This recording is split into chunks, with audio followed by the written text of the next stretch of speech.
Welcome back, ladies and gentlemen, to the latest edition of the Woke Bros. Of course, I'm your co-host, Big Waz, aka Wazi Lambre, and Nando is out in New Orleans on assignment this week. However, decided that bring back a very special guest, friend of the show. He's the host of the Blowback Podcast. Man, just all around mensch, one of my favorite people on the left, on the web. Noah Kulwin, what's going on, man? Welcome back to the show, brother. Hey, thanks for having me. Of course. You know, my news diet these days, I gotta say, I'm not reading a lot of New York Times, Washington Post drivel. It's a lot of left media, podcast stuff. I tap in with Jacobin every now and again. But yeah, everybody seems to be sort of meditating on what seems crazy to say, man. 20 years since the invasion of 20 fucking years, man. 20 years. I know people who listen to the show will know that Nando, my co-host, that he became radicalized behind that shit. Just the feeling of just watching this death march on the news and like, yo, this is fucked up. This is bullshit. And a lot of people sort of have an idea that George Bush and his Fifi was hurt because his daddy and this and that. And you have an article that's coming out in the New Statesman. Is that the name of the publication? Yep. New Statesman that should be coming out this weekend, either Friday or Saturday, where you explain, no, actually, the invasion was over 20 years in the making. And what people need to know is that similarly to Iran, before we hated Iraq, they were our partners and we loved them. We loved Saddam. And part of the reason why they became our partners, as you get into in your piece, Noah, is that they lost Iran as a client state after the revolution. I think people need to understand our sort of antagonistic posture towards Iran literally is just that. They were our client state. These religious kooks, as the State Department would call them, took over the government and cut off access and became our antagonists. And we've hated them ever since. And we were out of client and we needed a new one. And we were like, fuck it, their neighbor, Iraq. We can figure out a way to deal with them. And so just talk about that origin, Noah, because it is Yeah. central to the story. Yeah. So I think, well, with that very good, entry point, I think actually it'd be fun to sort of stay in 1979 for a minute. Mm-hmm. Because 1979, we remember it in America as like, for two things. The first of which was the Iranian Revolution and the effect that it had on our foreign policy, but also the second major oil price hike of the 1970s, the earlier one being in 1974. And so in 1979, it's like the sky's falling. And at the same time, though, you shouldn't just look at Iran or the even the I would say the oil shenanigans in isolation. Part of what's happening is that there is a broader wave of Islamist ferment in that year that's kind of shaking the world. We don't talk about it much, but there was actually a Saudi can't quite call it a coup or revolution, but a bunch of religious radicals took over the Kaaba. One second before you go on, because our audience is a little bit more novice Sure. In their understanding of these things. So let me. Can you explain what an Islamist uprising is for the people? Yeah, let me back up. So the Muslim world, or the Ummah, is divided largely into two sects of belief: the Shia and the Sunni. And the Sunni are more predominant in number, and the Shia are the minority. And Sunni and Sunnis are most often, or at least in the Middle Eastern context, they're Arabs. So in Iran, Persia, the Islamist flavor there, if you'd like, was Shia. Mm-hmm. The 1979 religious stirrings in Saudi Arabia were Sunni. While we think of what happened in Iran as like, oh, that was just one revolution over there in that country, what it actually was this broader kind of awakening, because the 70s were a crisis-ridden time for everybody. The like oil prices were rising, and the inflation in the United States was producing all kinds of political instability. And they then initiated a big old recession with the Volcker shock. And so it was a very kind of chaotic, crazy time. And in that chaotic and crazy time, as we're sort of trying to re-navigate our foreign policy priorities, figure out who are our friends, who are our allies, Saddam Hussein emerges as a very effective, vicious leader. And Saddam was a Soviet client for the most part, because the Iraqi government had been able to build itself up with the support primarily of the Soviet Union, although it was not a communist state or really a socialist state. And the Iraqi Ba'ath Party was happy to liquidate communists, when they needed to. But Like everywhere else.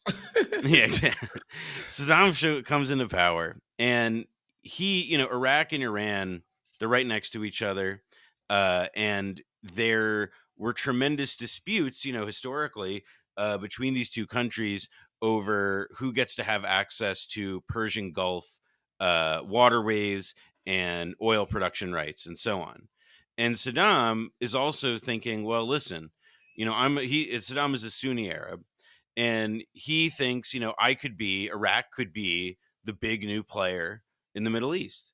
He thinks of himself in 1979 in the early 80s as a competitor on a real foot, even keel perhaps, or even he has advantages because he's got a more educated secular country than Saudi Arabia or Iran.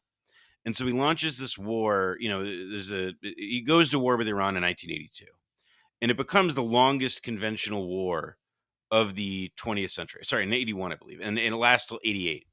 And America, and this is sort of the subject of my article, America in the West, including the United Kingdom, West Germany, while we're going through our own economic crises at home, while we're deindustrializing, stripping out the copper wiring, we are at the same time beginning a covert policy of arming Saddam in his effort against Iran. While we also do trade arms for hostages and do other deals, or turn a blind eye to some deals with Iran, we are able to, at least for certain, weapons manufacturers and, other people who have a vested interest in sending armament to, Iraq. The French were really helpful with nuclear assistance. We sent over everything. The British sent over a guy who worked on Just something just called the just to super. Oh yeah, interject really quickly, just yeah, so people have an understanding of why America was as gung ho about this, as they were, right? And by America, obviously, we mean the freaking State Department, yeah. the military oligarchy, right? Why they were, because in 2023, we all understand that there's like a bunch of means to fuel or power our country. There's alternative energy. Literally, it's called alternative energy sources. In 1979, it was like, yo, if we don't have oil, we ain't got shit. I mean, absolutely. You could Like, argue and a lot of people do, that what we think of as modernity basically begins when the British stop using coal to power their ships and they start using oil. yep. Because petroleum oil, was not the fuel of industrialization for, its initial, like 50, 80 years. It was coal, anthracite coal. When France and Germany are like, if you ever want a quick answer as to why did World War One, or why did, what was one of the big issues of World War One, it was because, France and Germany had real issues over who got to control the coal. So you go to the Mhm. 70s, and now you've got, like, America has tapped out its domestic oil production, and there's also environmental hazards that people there don't want to live with anymore. Yep. We had invested in Iran as our main, Iran and Saudi Arabia were Yeah, we had the twin Shah. We had our guy. We were of good. all. I found this in researching this article. It blew my mind. Over the course of the entire 1970s, a full 30% of America's, a government approved arms sales went to just Iran. Only Iran got like a full third of our entire arms sales for the, a whole decade.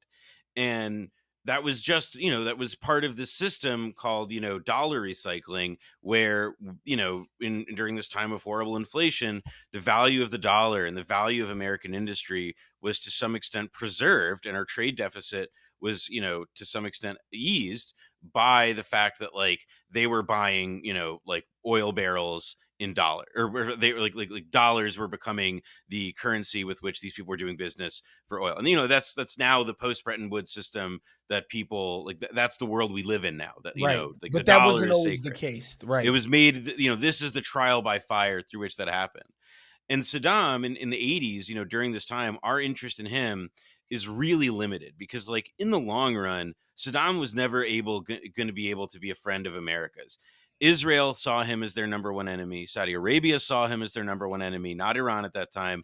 Saddam thought otherwise, but ultimately, once we gave him the coordinates to do chemical weapons attacks on Kurds in 1987, and in 1988 the war ends, and 1989 and 1990 we're still sending him armaments, literally up to a few months before we have the Gulf War.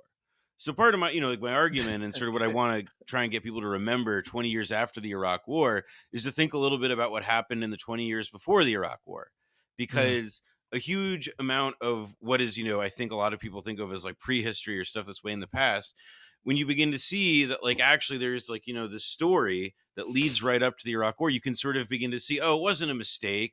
It's not a mystery No. why we invaded.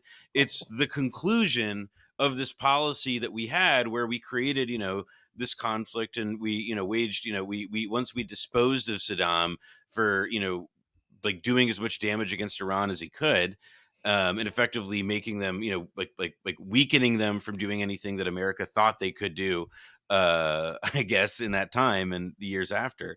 We then immediately heel turned, and Saddam, like, we, the U.S. ambassador, a woman named April Glaspie, right before the Gulf War, and this was in 1990. So, this is after Iran Iraq war is over. This is, Bush won. This is Daddy, and, his highest levels of his government are, intervening in 1990 at the beginning of the year to make sure that, there are certain, make sure that certain arms deals can go through. And then by the end of the year, we are initiating Operation Desert Shield, and the next year is Desert Storm. And, we get a war, and the president, he got a bump in the ratings, but it wasn't enough to keep him in office. And then we begin the sanctions war against Iraq that sort of leads up to To to the war 2003. war. Exactly. And so much has been made of, and justifiably so, the sort of PR campaign that Cheney, Rumsfeld, and George Bush himself went on in the pretext to the Iraq War, the second. What was the PR of George Bush? Because this was a very popular war in America as at the time, the Gulf War, the Persian Gulf War. So it's a great question, because the Gulf War is like the 2003 war we remember because of the lies. Like, we remember that they Mhm. told the American public that there were a bunch of, WMD, all Yellow this other stuff. tubes, Yeah, all of that crap. exactly. The The New Gulf York War, Times lying their asses, also being duped by the CIA or the Bush and Cheney or both or whatever. Like, we all remember that. this is it. That's, at this point, that is as old news as it gets. But the Gulf War, for a few different reasons, is much more interesting, and I would say actually influential, because you see stuff that gets developed in the Gulf War that then becomes entrenched policy for years going forward. So the first thing I would say is, on that front, is what was about military embedding. So before the Gulf War, and, like, during Vietnam, journalists, they could go and they would have free reign around the Hmm. battlefield to a certain extent. Under the Gulf War, the Pentagon began embedding journalists with troops.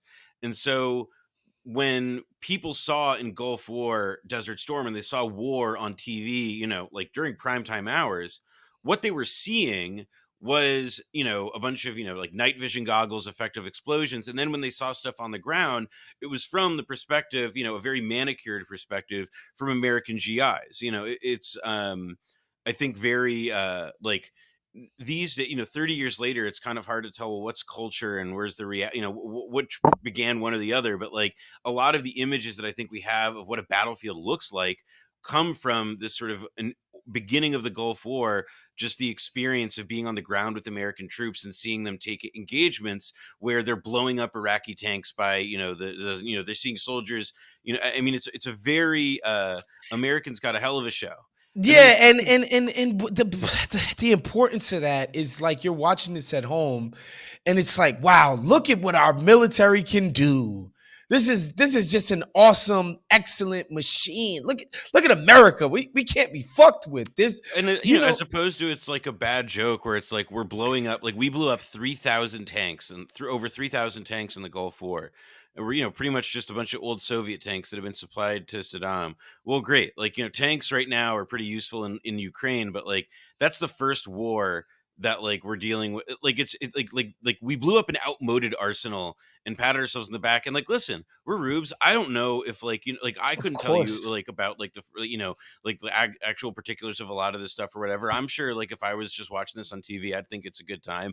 But it was, for all intents and purposes, a really good show. And the other part of the show that was, sort of the forerunner to the lies of Iraq in 2003, and we run through this in our in the first season of the podcast, but the, there was a firm called Hill and Knowlton, a PR firm that was working with the Kuwaiti royal family to arrange for testimony before Congress to have a Kuwaiti girl whose name, I forget her name offhand, but she testified that she had seen Iraqi soldiers in a Kuwaiti hospital. Like this is before the Gulf War like starts. This is when Iraq hmm had invaded Kuwait, and so Iraqi soldiers in a Kuwaiti hospital, and she says that she saw them killing babies in the incubators. mm. Nazi stuff. So it This turns is, out that you this know what this it is? didn't It's this Nazi stuff, but it reminds me of Colin Powell at the UN. Oh, well, I mean, and it's the same thing because one, it didn't happen. This episode didn't happen. And two, this girl was not just like some random girl. She was the daughter of the Kuwaiti ambassador to the U.S., I believe. And Wow. so there is a, and there was an active effort to get the, people invested in the Kuwaiti cause and to try and gin hmm up support and to tell these kinds of lies as well. And the consequence of it was basically that, like, we liquefied, essentially, people hiding in shelters. We destroyed an electric grid.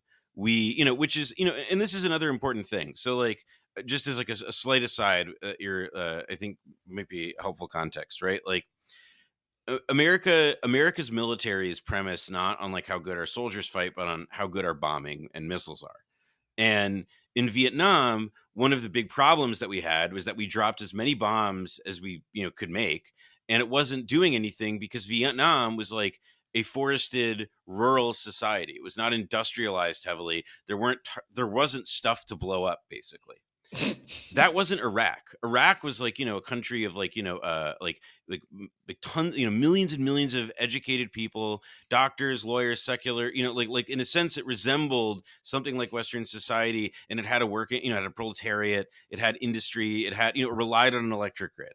So the combination of sanctions plus like the air destruction of the Gulf War made it so that like the duration of the 90s, while Saddam became, this kind of like Kim Jong-un style punchline, before we decided that he was the, like the biggest threat Most to him. evil man in the world Exactly. history, right? We saw, like, I think from the view of the policymakers, Iraq was being softened up. So that by 2003, we now had, motive. There was this dangerous guy in the Middle East. We had means. And, over the course of the 1990s, we had, and through the Gulf War, we had, demolished and weakened Iraq so that they couldn't really, work at full strength, or what would have been their full strength. And, then there was opportunity, which was after 9/11, literally within a day or two after 9/11, former CIA director going on TV saying, oh, well, we should be looking at Saddam Hussein. And then, within a couple months, you have, the invasions for Iraq plans being drawn up. And very, very quickly, an aggressive false campaign was made to connect Al Qaeda to Iraq and so on. And so there is like, to me, when we think about like, 20 years later and we look back at this, like, like think about it like any other crime, and and you can kind of I would sort of urge people to like reconstruct it for themselves in this kind of way, because it's a pretty to me, it's a pretty simple, it's a pretty straightforward history. Yeah, it's a straightforward history, and I think it's useful for the listeners to understand, especially how the stories get told in mainstream press, right? Prestige media press. Folks need to understand that this is on a continuum. What Noah just described, from Poppy Bush to Clinton to W, right? And the reason why you can have a continuity across Democrat and Republican, because there's such a big difference, Noah. The reason why you can have that continuity is that the national security or the military or the blob or whatever that bureaucracy, whatever you want to call that, there's actual continuity amongst that cohort of people, right? Well, And they, and yeah, there's go ahead. continuity among people, and I think part of what's, you see continuity with people, and then even when they change out, let's say, people at the top, a lot of the policies stay the same, Say even though exactly. the way they talk about it is They different, come out of or the the way they same present. think tanks, Like, like I'll give you an example. Like, today we're talking, so we're recording this on March 23rd, and they're making this huge fuss about TikTok and banning TikTok. And it's like, oh my god, like, China banning TikTok, it's crazy, we got to do this, blah blah blah. When Trump was president, there was like Walmart and Oracle were privately vying to get Trump to unilaterally take TikTok US away from ByteDance, the parent company, and bring it into the US. So it's like, now we have a different pretext, which is it's that, the like, well, same thing. it's a national security threat and we're putting it before Congress. But, like, before, there was these two different companies. So it's like we've got two different methods by which we're going for the same outcome, which is either, TikTok ban or to strip it away. Because, obviously there is like if you can't dispute that those are the same thing, then I think it's sort of, at least to me, part of what, like, it's a challenge to, thinking people everywhere to sort of say like, all right, well, if these situations are so similar, but the interests that they're purporting to represent are so different, then perhaps what is the common interest, in all of it? And of course, the common interest between Walmart and Oracle wanting to do it and us doing a national security thing is that they kneecap a competitor in China. It helps advance towards, like, a Cold War. And ideally, they're giving TikTok US or whatever the fuck it is, they're giving that algorithmic sludge to, some American company, some nice, Yeah. shiny apple pie American company. Yep. And, this isn't I think, like, you know, what's in, what's kind of also worthy, worthwhile to look back at with saying Iraq in viewed like this, is that the kinds of influence operations that the government was running on the American public at that time, um, like, they continued in the years afterward through today. And so there is also a degree to which it's like, a skepticism of what our government tells us its policy is versus what we can, reason or report out and figure out what it really is still really vast. And that credibility gap, between what our government does and what it says it does, like, is, I mean, Just gets bigger and bigger by the day. yeah. I, Um. I talked to the journalist Seymour Hersh last week, and Oh wow, uh, that's fire. yeah, it was really cool. And he made this, like, he had, like, he's somebody where it's like, you talk to him, you realize, like, oh, like, that was, people talked about all this and they had these arguments and they, like a very similar set of concerns during something like Vietnam. And, now it's just like, yeah, we've made the whole foreign policy out of Vietnam. Yeah, and man, and so we're gonna play the Bush. So by the time people listen to this, they will have heard the Bush sort of press conference on the day of the Iraq War, the Iraq War invasion, anyway. And the crazy thing that people are going who are listening to this and who are thinking about 20 years, like like it's hard to pin down the why, right? Outside of um just this idea that generally American hegemony means that we need to be influential in the Middle East, no matter fucking what. The whys, right? And I was listening to this conversation the other day, and they were making the sort of argument as to whether this was some ideological situation where the neocons are just like, no, we need to be strong, we need to be big players, blah blah blah blah blah, or was it merely just as crude as a material calculation, like, Iraq has a shit ton of oil, yada, yada, yada. We need to be in there. Whereas to me, I don't see those things as opposed to one another. I It's a think it's a very neocons, it's a very good point. Like they're not opposed to one another at I all. think neocons think that we should be in charge of everything, every material good. Like to me, it's all of the same piece to me.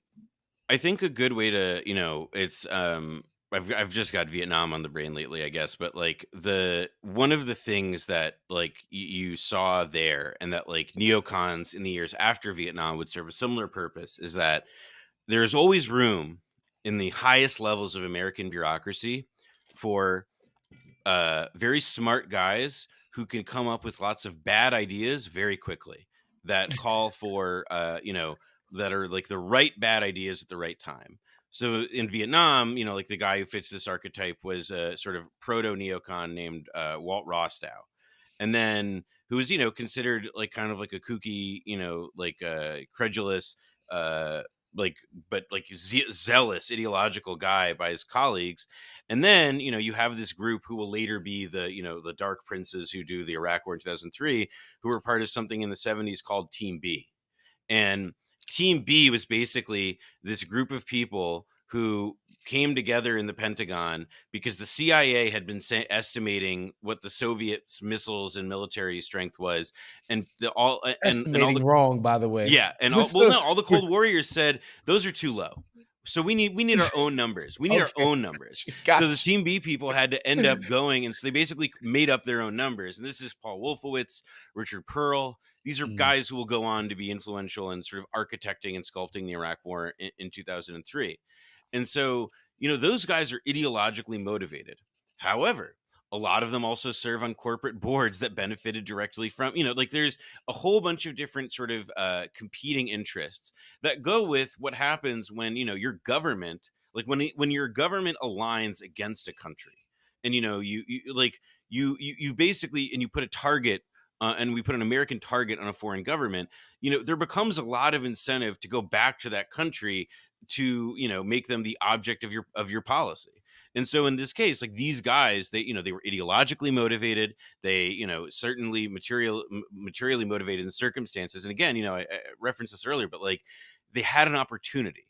It was like they viewed 9/11 not as like this big problem that was the result of It's like, oh you know no, let's go over there now. yeah, it's like what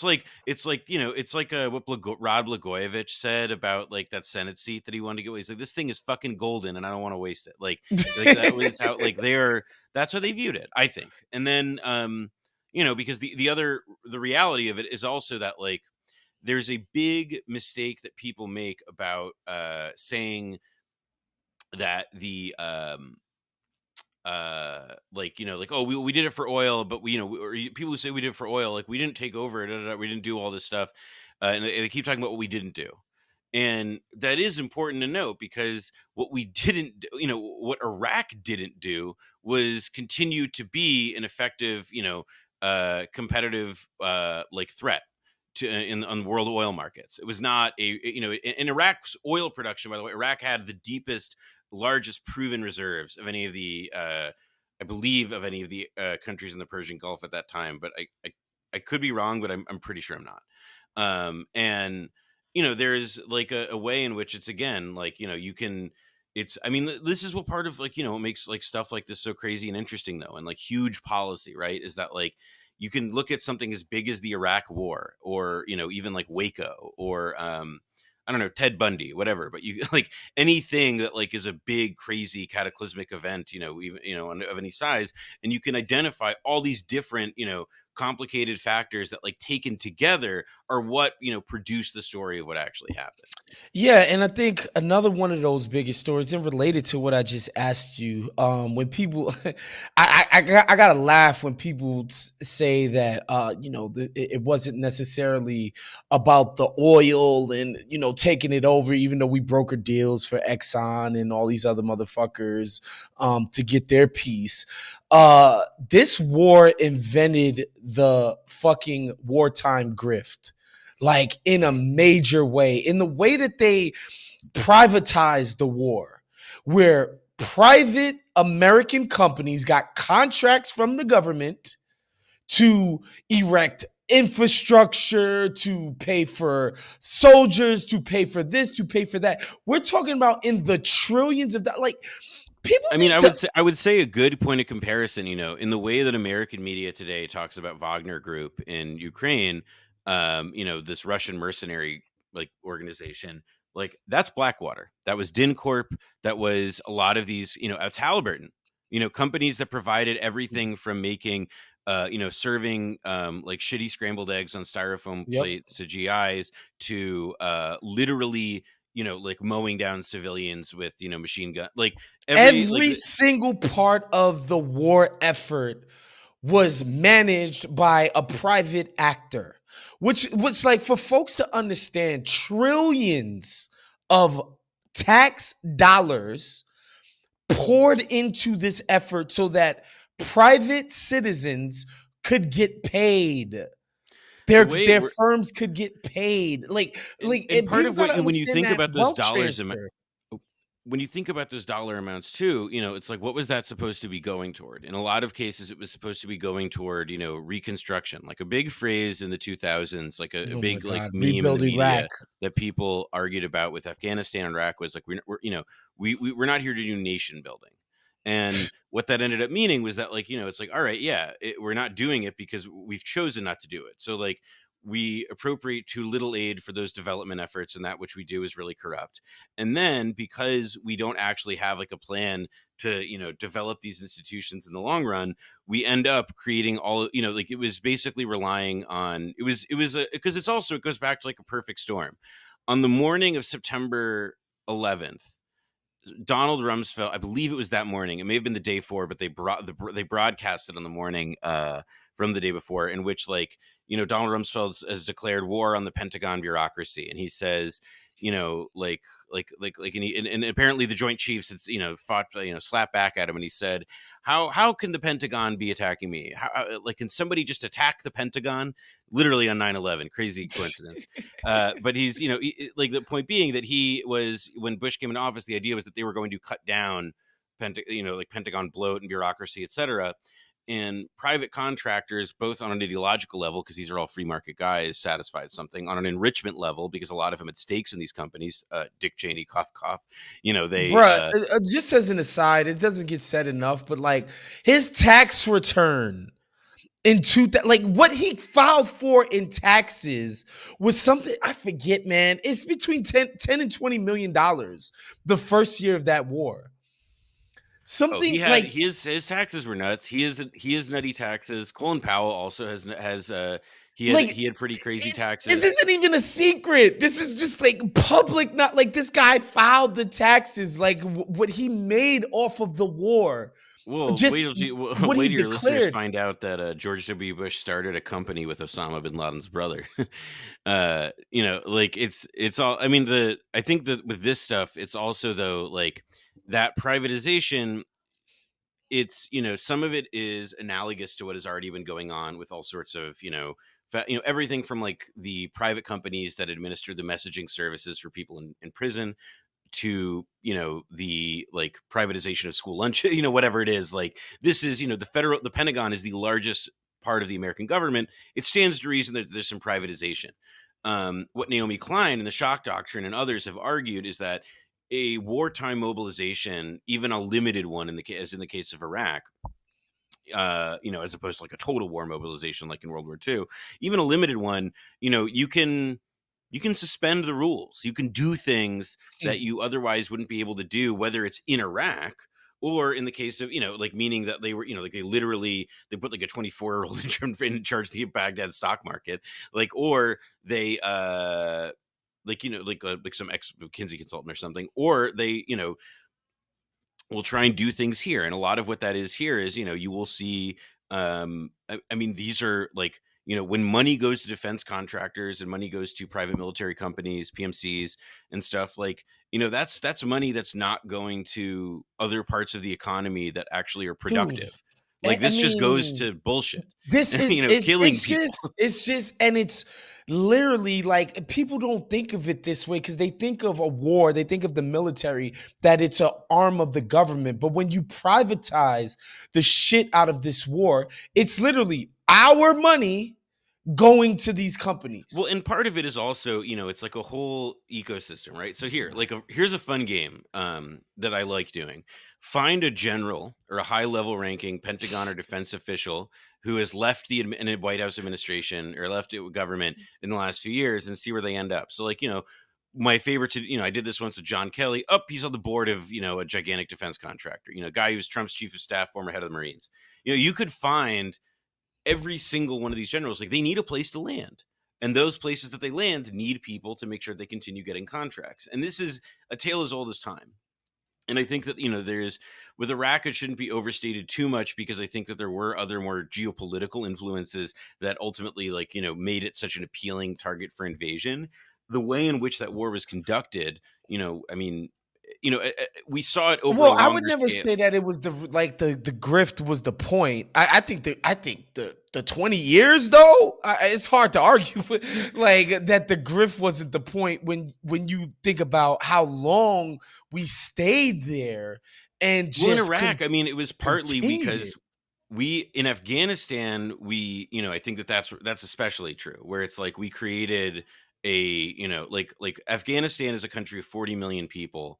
There's one city in the middle of it that is like, that like is historically like secular, educated, foreign, cosmopolitan, etc. There are a couple other cities like Jalalabad or Mazari Sharif that are big, but like aside from those cities where, not the majority of people live, the majority of the country is pretty rural. um, you know, we we basically propped up this bullshit government until the Taliban took over a couple of years, last year or 2 years ago. So I think in that instance, like the grift, like that was a racket that we ran for 20 years. In Iraq, it was a really, like there was a grifty part of it, but then it was like, it was crisis, man, because, after, Mm. like, when things kind of started to stabilize after Nouri al-Maliki becomes leader in the late 2000s and into the early 2010s, and they, the government creates these death squads. They achieve stability by extreme brutality, and because people are just so like tired. Eventually, though, that's, like the Syrian civil war kicks up, and that is able to draw enough people in such that, like, it like absorbs a bunch of fighters in conflict and spits them back out in northern Iraq, and boof, you got ISIS. And so it's like in Iraq, it's, we were basically, up until 2017, 2018, we were helping to triage things functionally. We were, I mean, it's been like an incredibly rough time. And I also, mean, like, yeah, and to say it's, which is to say it's been a constant state of conflict since the invasion, albeit, not with the same intensity as those first couple of years. yeah, and I'm glad you brought up ISIS because I think that's another important factor. They're so representative of the colossal failure. Again, when you talk about the PR campaign to sell the war, the whys, the why it was necessary, and these incredible ends that would be achieved for, quote unquote, for the Iraqi people. And then what comes out of it is that they create in the place of Saddam some in many ways more awful enemies. ISIS being probably the most emblematic of that. And I remember these videos that they would play on CNN of these fucking losers in their pickup trucks, and all these guys are beheading people. But there's no ISIS without this fucking invasion, right? Like There's no ISIS for a couple of reasons. The first of which is that, like, the like the Syrian civil war is like the crucible that gives birth to ISIS, because like the way that, like, Islamic fundamentalists, like jihadists, like have sort of historically moved, is that they were like Afghanistan, and the fight against the Soviet Union in Afghanistan over the course of the 1980s was like, like their great big struggle that like burnished their reputation. They helped make an, Mhm. like they told themselves they helped make an beat empire the fall. st- beat the Soviets, man. Kick Yeah, their asses. they got sent them hightail and running, and then those like same forces are after, like the Taliban come to power, in Pakistan, which supports the Taliban. And like there's a real concern about like, all right, well, we've got all these spun up radical guys. We don't want them making trouble for us in Pakistan. So the generals, and so like, Pakistan's run by like has been run by like a group of like a devout Muslim generals for a few decades now. And those guys, so it's like, all right, well, where do a lot of these fighters, they're called often Arab fighters or foreign fighters. It's just kind of like a colloquialism by this point. And like they send them like, well, like, like they kind of go where there is a conflict where they can fight, for their interests. And in the case of Syria, it was a really big opportunity for Islamic, fighters who had primarily been in Central Asia before to go in and inflame that conflict. And ISIS was in part like, it's what happens when you get like these people all together, like the Expendables. They ultimately will, like they can generate something new. And in northern Iraq was, a totally depleted place. It was, the Iraqi army was in a bad way. And you could have something like ISIS just come up and, it's worse than Saddam. They're way more draconian, et cetera. It almost all goes without saying. But the thing that's sort of, I would guess, like the big failing that what ISIS represents, I guess, is that like it's a it's the final, like it's the most advanced stage of something that like America has long thought that it could wield, right? Like we wielded jihadism and these kinds of people against the Soviet Union in the Cold War. We wielded them against Saddam Hussein to a certain extent. We've wielded them against a whole lot of different people in different contexts. And then we and we still continue to, by the way, we're allies with Saudi Arabia, we're allies with Pakistan. We have a very complicated relationship because part of, the way things work has been that it's like, yeah, we can manage these kinds of people, these ISIS types, but also we're constantly at war with them and they're going to shoot up an Eagles of Death metal concert in France or something. Like that is the, like if people remember that, like that's the level. Like I don't think that they have, if there's any lesson to be drawn from it, it's that like, I don't think that these like these groups are born of crazy political instability, and like the Iraq War was just as destabilizing an event as you could imagine. It was just like, let's wind the clock back in an industrialized country where there's a bunch of Islamist ferment perhaps below the surface that we can capitalize on. I remember just a couple more things I want to talk to you about before we get you out of here, because you've been very generous and given us a lot of shit. But I remember listening to Blowback. One of the things that that just stuck with me, that I didn't understand before listening to you guys' podcast, was the degree to which the Iraq war orchestrators thought they could make like their own sort of neoliberal fever dream in Iraq. Like they really thought this was like a test tube, sort of like it was like a controlled experiment. Like we're not gonna have any of these bullshit constraints of Congress and all that dumb shit from America here. It's going to be a dreamland of neoliberalism and capitalism. Can you explain the extent to which that Rummy and all of these guys thought that they could do this in fucking Iraq, of all places? I mean, it's funny. Like there is on Earth 2. On Earth 2, there is a version of this plan that doesn't totally go to shit because I mean, like obviously like the market stuff is crazy, but like, again, Iraq was fairly educated. It was pretty cosmopolitan. It had, it's within the city of Baghdad, you had people of different ethnicities living side by side. And like, for the level of sectarian and ethnic conflict, the civil war that would basically happen in the mid 2000s after, after we invaded, like that was a pretty rapid slide. And I think that, it's like, well, then, all right. Like, so there was some there was like this Hold cosmopolitan on, class. and I want people to understand too. I think what they probably, I would imagine they envisioned was like some version of what they did with Japan. Oh, right? We'll be greeted as liberators. Like, yeah, exactly. Or we're gonna collaborate with the right people, and it's gonna be great, and we're gonna have way more control over it. And the Japan comparisons are a really, really good one because of just how differently we treated, our vanquished opponents. And in the case of Japan, we dropped two bombs on them and then set their whole country on fire and made them do an unconditional surrender. Like there was a like this, making them bend the knee truly. And in the case of Iraq, did all this crazy shock and awe, and then once things started to go badly, well, why did they go badly? Well, because right up until we invaded, it wasn't as if Iraq was like, some thriving industrial, like Hitler style, like Nazi Right. war machine thing. It was a country that was getting by on handouts, because it was limited in how much oil it could sell for revenue. Like and even like the oil arrangements that it did have, because of this, that it could ship through the sanctions regime, became part of this gigantic scandal known as oil for food. Like at the UN. So there's like this, it was really difficult for, Iraq was like limping by. So when you blew up all that infrastructure for a second time, and there was it resulted in a lot of very predictable things that these guys didn't predict, because they thought they were going to be greeted as conquerors. Like, it was instantaneously looting, and they did not anticipate looting. Because nobody had any expectation, of course, that they were going to be able to have consistent access to goods. There was all this stuff that like they just didn't account for.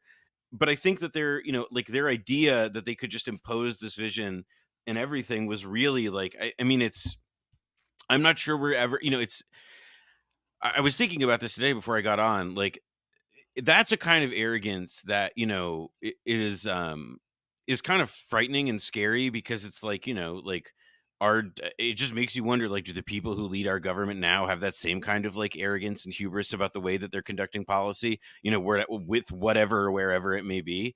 Because it's not like it's the certainty with which they felt that they would be able to at least manage things, if not get the best, the bestest possible outcome. And then just how like instead they created probably like the greatest geopolitical scandal of the last quarter century. I mean, and also it began at a moment of like, there was never a moment of greater public sympathy for America after the Cold War than right Yeah. after 9/11. Yeah. Like Ayatollah Khomeini was like, listen, Khomeini was like, listen, guys, like, that sucks. We feel you. There was like, Oh, it's like that's a tough one. That was a like tough one. and then it's like, yeah, they're like, yeah, exactly, they're like, tough. Yeah, and then that's a bad beat, and then and like, what did we do with that? Like, Yeah. we like, I mean, it's, so to me there is like I think it's important to say that like this wasn't a mistake, this was a plan, etc. But it is, I think, important to acknowledge that like their plan They did not thought work. it was gonna come out way Yeah, better they than thought it was this. going to be one way, but it was not that way. Right. And I think the last thing that we should definitely talk about is the actual human toll of this whole shit. Obviously we lost a bunch of American soldiers, not just, people that came back dead or wounded, but people who like their lives will never be the same from having been out there and shooting 7-year-olds in the fucking head in the name of this damn war, right? Like in the name, in like the it's been so thoroughly discredited, right? I think Vietnam people got a taste of it, of like when they came back home, it's just like, what the fuck did we do that for? And I think that's why this gets compared to Vietnam so much, is that the reason for the war, the planning of the war, the all of it has been just so thoroughly discredited. And the shit human beings had to go through in order to execute this colossal failure has ruined people's lives forever. That's a one on our side. And then, of course, hundreds of thousands, if not millions, of Iraqis who are dead, wounded, or been displaced. Like, we'll never even be able to account for this shit. The actual human toll of it is just so just unconscionable, man. I mean, it's the, one of the things that people should definitely think about is like, one of the weapons that we use in combat is, and Russians use it too, it's now like a staple of most modern arsenals, is depleted uranium, which has, like, can cause like terrifying birth defects and all sorts of other stuff. And it's effective in armament, but like, it's just sort of, we I just bring it up because it's probably it's the most infamous, deservedly so, example of a kind of munition that we use, where the half life of what it does, I guess a literal half life in this case, is like it lasts for decades, and moreover, the degree to which life before in a place like Iraq, like after, take a city like Fallujah where many people live, that just gets leveled. That is just leveled. And the earth is fundamentally salted. These are this is waves of damage that analysts believe and generally compare. They say, yeah, this is worse than Hiroshima. Like, what happened to Damn. these places in terms of the scope? So even if not as many people died in terms of just like raw civilians, because many people had fled and become refugees by this point, or many people were, I mean, it's I mean, what does it say about America dropping a fucking atomic bomb on a civilian population? But the like, we've made it very impossible for many, many millions of people in Iraq to return to lives that have any kind of, anything that we would think of as dignity, because we took it from them.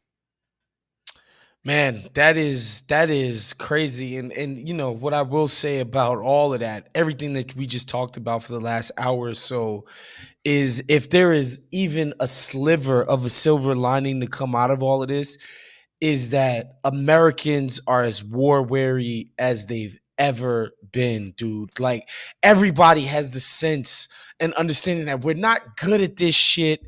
We never achieve the aims that the powers that be claim that we're supposed to be out there achieving, and it's just not worth it. It's not worth the money. It's not worth the human toll. It's not worth the effort. It's just like, everybody understands that we can't do it. And I laugh at people. And I know we're on a steady march or a cold war with China.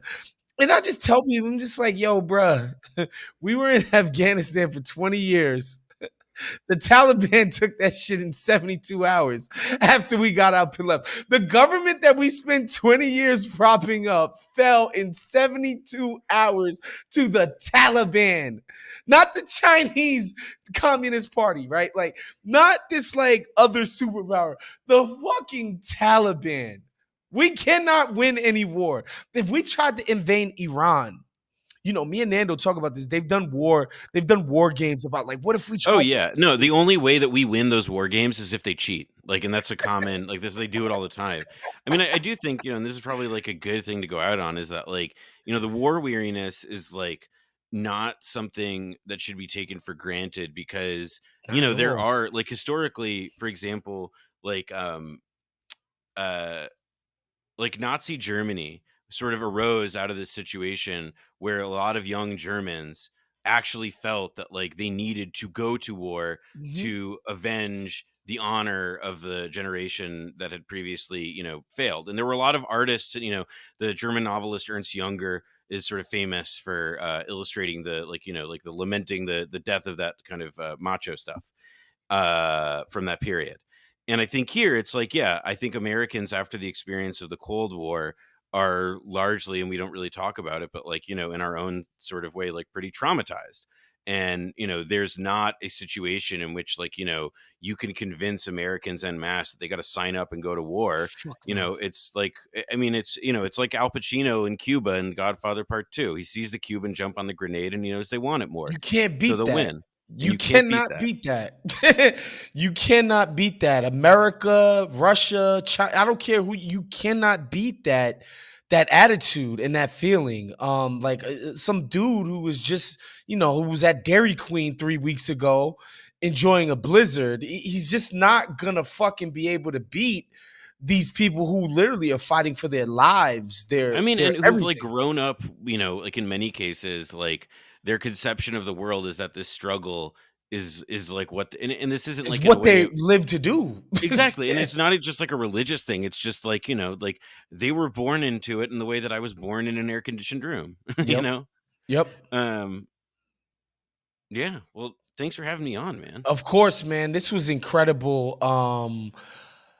Everybody, if you haven't listened to Blowback, I've listened to every single season. Obviously, I thought, I love the Iraq one because I learned so much, but the Cuba joint was just fucking phenomenal. Just to learn that it was like 20 guys in the jungle. Took over the goddamn government, and these people stayed in power as long as they did against literally all of the Western powers is incredible.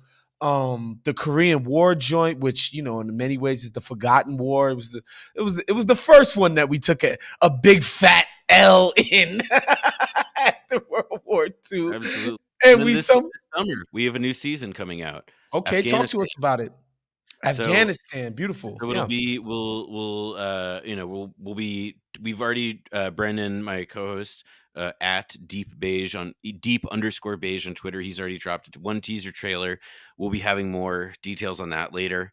And then and if you want to read, I have an article that'll be in the New Statesman this weekend about like just like the history of how we armed Iraq before we beat the shit out of it. So what I talked about on this episode.